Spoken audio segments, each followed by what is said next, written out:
Lion Golf Academy, welcome back. It is the Olympic special, and we are paying homage to our medal winners. We have Scottie Scheffler picked up the gold, Tommy Fleetwood picked up silver, and Hideki Matsuyama with the bronze. I tried my best to put the gold for Tommy. We can't have silver. We don't have white or silver for the line, so Tommy gets the Barney purple and Hideki gets the bronze for their plain lines. That's the best I can do. I hope you enjoyed that Olympics, and we have the ladies coming up soon. If you do like this, hit that like, share, and subscribe, because we're going to take a look at their motions and see why Scottie Scheffler is so hot this year. He's won 6 times. Now he's got a gold medal, and I don't think it's going to stop anytime soon, but there is something I do see specifically in his tilting at impact, which could give him a little bit of an advantage over the other touring professionals currently who are all about this flattening and swinging up. Could it be taking its toll on the results? And that is the most important thing, is how bad do you miss it? That is the secret of golf. And if you look at handicaps, basically handicaps tell you how bad you miss it. If you're a scratch golfer, you're not going to miss it as bad as a 18 to 20 handicap. So that is the secret of golf. But enough about that. Let's get right to this. And when I made this video, I took 3 videos and edited it together, and you'll notice that Hideki will start his swing sooner. In order to sync these up at impact, Hideki has a pause at the top, so you'll see that. So this isn't perfect. These angles are not all exactly the same, so we'll keep that in mind. But let's just go over some of these lines and look at their different setups. We can see that Scottie has a more upright setup. We can see that that angle, his yellow lines, are a little bit taller than the other two. So Tommy Fleetwood on the left side is definitely squatting down on his heels more. You can see more of his rear behind, his centeredness. Hideki's kind of in the middle of them too. Now keep in mind, a lot of this has to do with arm length ratio, torso ratio, leg length. So there's so many things at play here. That's why it is so individualized, and your setup should not emulate either of these. It should just be your setup and basically how your swing evolves around your setup. But what we can tell with that centered line, so look at the centered line of all 3.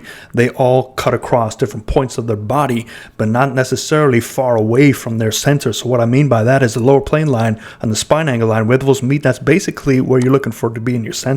So we'll draw some circles around them and a little red circle, and we can see that their centers are falling about the same in their body, and we see the centeredness of their feet kind of rising right up. Some fall a little bit ahead, some fall a little bit behind, but they're all in that same region. Now, if you take a look at yours and you see that you're way off, you might want to adjust how tall you stand, how far you stand with your feet, and get them more centered so they're underneath your hips. That's the key. So some of these are definitely underneath the hips. We see that Hideki's probably the best setup in terms of feet under the hips, where Scottie's a little bit over, and Tommy Fleetwood's a little bit behind on his heels. So let's erase those 3 circles. Let's take this club back, and we can see, we'll start with Hideki. Obviously, he's going to go first, but you can see how beautiful he takes out on that lower plane line, just basically turning and tilting, keeping his tilting relative to his turn, and we see him rising up to that secondary plane line almost perfectly. The other 2 gentlemen, we can see that they're a little bit different. We see that the one on the left side is pretty close. Hands are raising up slightly. Club is going below, but look at the difference with Scottie Scheffler already. We see that the hands are working their way much taller. Because he is taller, he's created more room, so he's able to stand up and over his toes. So his arm travel is going to be a little bit higher than going around behind him, because he is so toe heavy. It is very hard to get your hands low, or else you're going to shift back to your heels too much. So at the top of the swing, we can start to see, let's go right there. So some things that they share in common, obviously, big turn, good centeredness, good stability, good rotation. Everything is ready to load and stay connected. That's the key. Some are more disconnected than others. We can see probably the most connected at this point is probably Tommy Fleetwood. We can see that the arms are a little bit closer. They're not reaching back as far. However, if you take a look at his club shaft, let's find this. Let's go yellow. We can see that his club shaft does cross the line. Scottie's crosses the line ever so slightly, and Hideki's is probably the closest out of all of them. So that's plus for Hideki.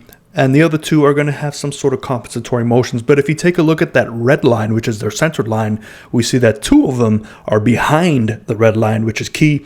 And Scottie is on the other side. It's forward of the red line, because he is so leaned over on his toes that, again, he can't get his arms behind him because he'll shift back and he'll start to lose his posture. We can see that all 3 of these gentlemen are maintaining their posture beautifully as they're now matching that green line.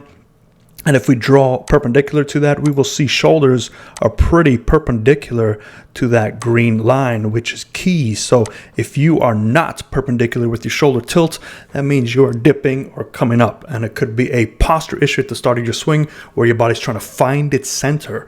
That's the key, is your body's always trying to find the center. So be careful how far close you stand, upright, more over, hunched over, whatever you want to do. Just find your center before you take your swing so you can remain in center and not have to fight your body trying to find the center. Now, let's go to the key moment.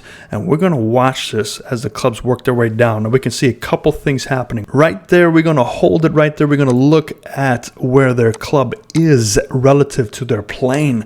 And this is where I think Scottie has a little advantage because he is not flattening out so much. And you will see a big evidence of this past impact, slightly past impact. We'll look at the shoulder tilting, but take a look at where the club shaft is already. Let's draw this in blue. We don't have a blue line there, so take a look at where the club shaft is already for Tommy, and we take a look where Hideki is, and we take a look where Scottie is. So we can see that Scottie is still kind of in the middle of the two of them, not as flat as the other two, and we will notice that this will create some issues for the left and right professional past impact. And let me just, before you start yelling and putting in the comments, but everyone wants to go flat, that's the secret.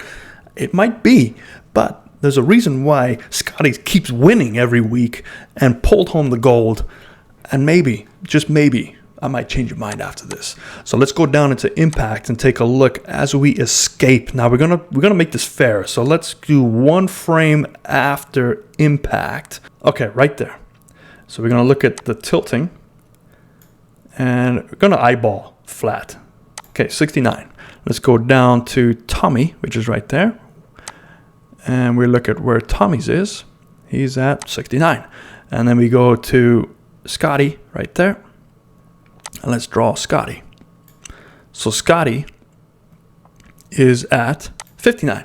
So there's 10 degrees left, but that's not the number I want you to look at. We can already see a little bit less tilting, but let's look at that number relative to his spine angle, because that's what we're trying to figure out.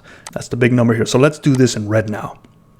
And I've got to be really careful when I do these angles, because sometimes it picks it up and then my whole computer, I don't know what goes on with this, but sometimes it replaces the line and then it just starts to freeze and it gets very, like there. See that?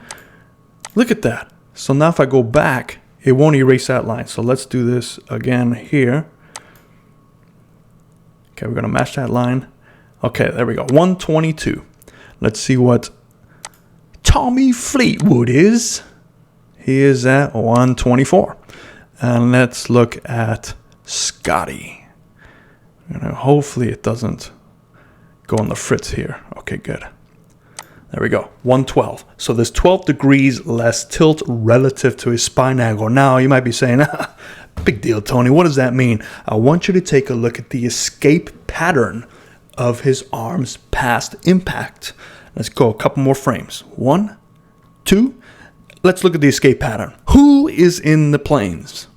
It's not the one on the right. It's not the one on the left. It's the one in the middle. And why is he in the plane? Because there was less tilting at impact. So if we take a look now, who is going to be right on that plane? Bam. And where's Tommy? And where's Hideki? So the arm escape pattern, the more tilt you have, the higher your arms escape, and they escape your plane work quicker. So now you've got a motion, you've got a circle that is no longer relative to your target. It is actually moving slightly right of your target.